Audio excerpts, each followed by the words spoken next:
প্রিয় দর্শক, আসসালামু আলাইকুম। সবাইকে স্বাগত আমার আজকের এপিসোডে। আমি আজকে আপনাদেরকে ইলিশ পোলাও রান্না করে দেখাবো।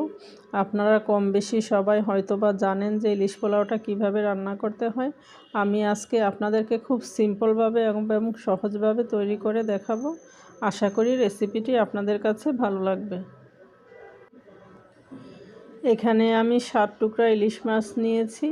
মাছগুলোকে কেটে ধুয়ে ভালো করে পরিষ্কার করে নিয়েছি। এখন এখানে একটা ব্লেন্ডারে আমি দিয়ে দিচ্ছি 1 কাপ পেঁয়াজ বেরেস্তা।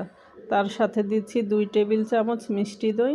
আপনারা চাইলে টক দইটাও দিতে পারেন। আর দিচ্ছি 1 চা চামচ মরিচের গুঁড়া। এখন এগুলোকে আমি ভালো করে ব্লেন্ড করে নিয়েছি। এখন এই মশলাগুলো দিয়ে মাছগুলোকে আমি ভালো করে ম্যারিনেট করে নিব।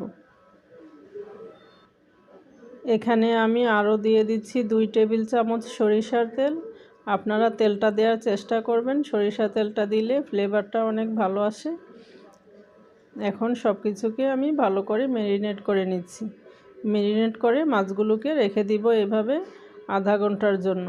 তারপর আমি আপনাদেরকে রান্নায় নিয়ে যাচ্ছি।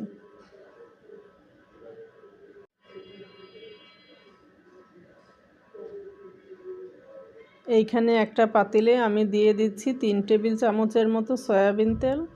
সয়াবিন তেলটা একটু গরম হয়ে আসলে এখানে আমি দিয়ে দিব 2 টেবিল চামচ পেঁয়াজ বাটা। তার সাথে দিব 1 চা চামচ রসুন বাটা আর দিব 1 চা চামচ আদা বাটা। এখন আমি এগুলোকে 2-3 মিনিট নেড়ে চেড়ে ভালো করে কষিয়ে নিব। মশলাটা আমি কষিয়ে নিয়েছি। এখন এখানে দিচ্ছি পরিমাণ মতো লবণ। লবণটা দিয়ে নেড়ে চেড়ে আমি মাছগুলো এর মধ্যে দিয়ে দিব, যেই মাছগুলো ম্যারিনেট করে রেখেছিলাম। এখন এখানে আমি যে মশলাগুলো আছে ওই মশলাগুলো এর মধ্যে দিয়ে দিব। আর দিচ্ছি এখানে আধা কাপ পানি নিয়েছি, ব্লেন্ডারটা ধুয়ে প্লেটটা ধুয়ে আমি পানিগুলো এর মধ্যে দিয়ে দিব। বেশি পানি দেব না, আমি আধা কাপের মতো এখানে পানি দিচ্ছি, কারণ মাছটা আরও পানি ছেড়ে দিবে। এখন আমি ঢেকে এগুলোকে 5 মিনিটের জন্য রান্না করে নিব। ফিরে আসলাম 5 মিনিট পর। এক পাশ হয়ে গিয়েছে, এখন আমি আরেক পাশটা উল্টে দিচ্ছি। খুব আলতো হাতে এগুলোকে উল্টাতে হবে। সবগুলো মাছ আমি উল্টে নিয়েছি। এখন এগুলোকে ঢেকে আরও 5 মিনিট রান্না করব। মাছগুলো আমার রান্না করা হয়ে গিয়েছে। এখন এগুলোকে আমি উঠিয়ে নিচ্ছি।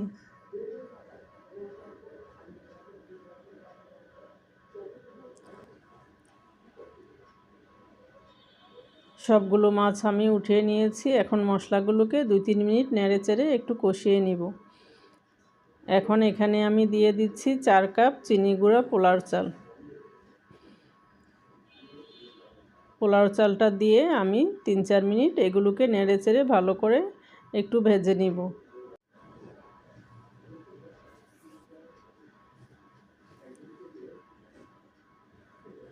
এখানে দিচ্ছি পরিমাণ মতো লবণ।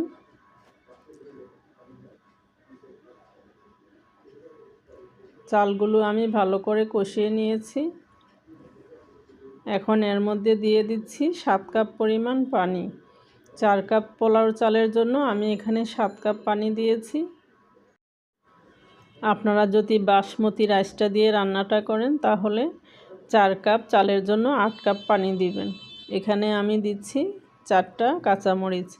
এখানে আমি ফুটন্ত পানিটা দিয়েছি, আপনারা ফুটন্ত পানিটা দেওয়ার চেষ্টা করবেন। এখন এগুলোকে আমি ঢেকে রান্না করব পানিটা শুকিয়ে আসা পর্যন্ত।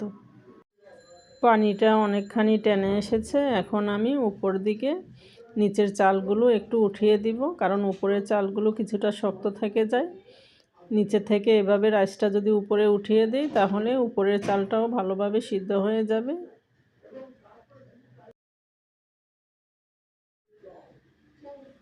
ফিরে আসলাম 5 মিনিট পর। একদম ঝরঝরেভাবে পোলাওটা তৈরি হয়েছে, দেখতে পাচ্ছেন। খুবই সুন্দরভাবে রাইসগুলো সিদ্ধ হয়েছে। এখন আমি উপর থেকে অর্ধেক রাইস উঠিয়ে নিচ্ছি।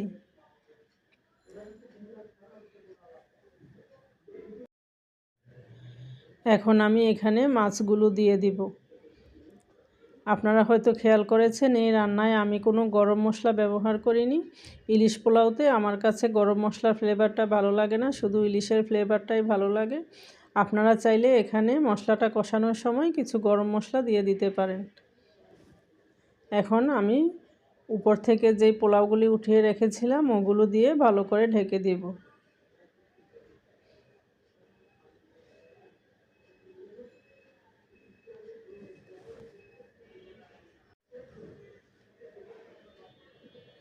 এখন এখানে আমি দিয়ে দিচ্ছি 2 টেবিল চামচ ঘি।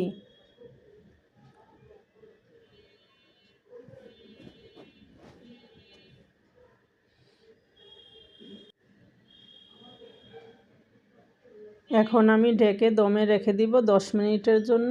ফিরে আসলাম 10 মিনিট পর। রান্নাটা আমার কমপ্লিট হয়ে গিয়েছে, আমি আপনাদেরকে পরিবেশন করে দেখিয়ে দিচ্ছি।